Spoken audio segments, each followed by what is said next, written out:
Happy Wednesday, everybody. So I've got here a whiteboard with something I was talking to a few of you about yesterday, which I think, if you're ready to receive the message, could be or would be really useful.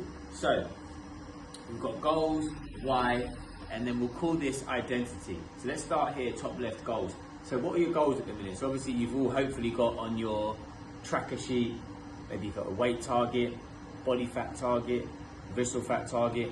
Of course, these are numbers that we use as like our North Star to help keep you on track or get you back on track. Would you ever think about, maybe fitness goals, things you want to do in regards to maybe like the London Marathon, a half marathon? I don't know. List down some goals, 3, 4, 5 goals, as many as you can. Be as specific as possible. Obviously, ensure they are goals that you actually want and not just for the sake of the exercise. Then it's a case of why do you want to achieve these goals? So why are these goals important to you? So for example, let's say your goal is to lose 10% body fat.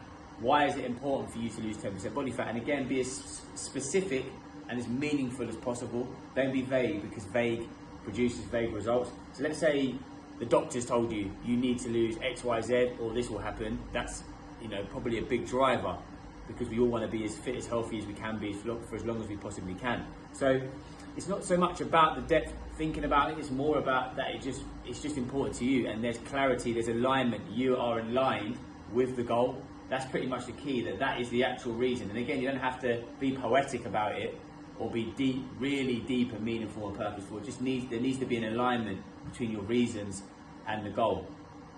For example, you might put a goal of the London Marathon because you essentially attach yourself to the feeling of completing the London Marathon. There'd be like self-validation, improvement in your confidence, just an amazing thing for you to do to show your friends and family what's possible, your kids, your grandkids, something for you to think about. So basically have the goal, but the reasons why are more important, essentially, because say for example you've just got goals with no reasons, you've just got a list of goals. Logically, as a human being, when it gets hard, we'll give up because there's no reasons. When the whys are big enough, the hows become easy. When the whys are big enough, the hows become easy. When the whys are big enough, you're attached to them enough, they actually mean something to you, then the goals will just get knocked off. I guess that's enough on that without killing it too much, yeah?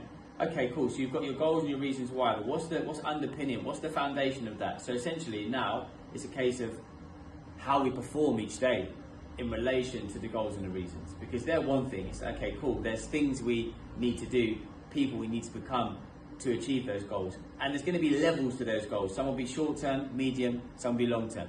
But here's what I do know, is that, let's start here. Our habits will define us. So have a look at your habits. What is it you're doing right now? Do those habits facilitate that result? Do your habits facilitate that result? And also, in below, if you've watched it, right, just comment that this is making sense. Also, like, what can you cut out? For me, for my results, like, I'm feeling in amazing shape at the minute. It's been more what I've cut out, food-wise.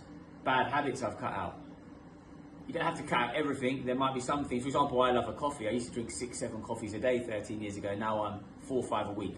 And I'm okay with that. And that's the main thing. It doesn't deter me from my goals. It actually is part of my being kind to myself agenda that I have, yeah? And essentially, who do you need to become? Who do you need to become? Let's say, for example, you're 35% body fat female and you want to get to 20% body fat. A 20% body fat female is essentially like an athlete. That's an athlete.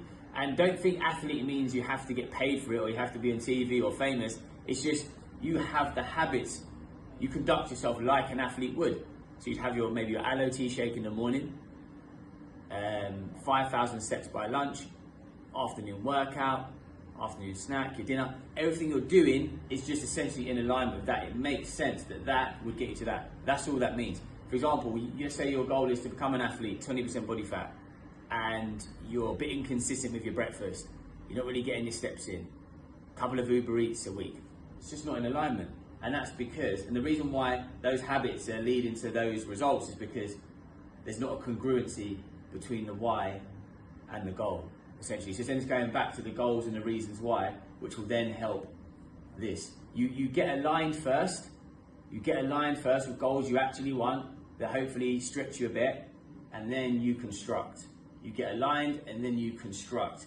And what's great about this is we do your reviews every 3 weeks, every 3.5 weeks. So we're kind of doing this, and this is how you lot are getting results when you realise that this is the kind of thing you're doing. But anyway, I hope this made sense. Sorry for the long video. Let me know your thoughts. ATB, all the best.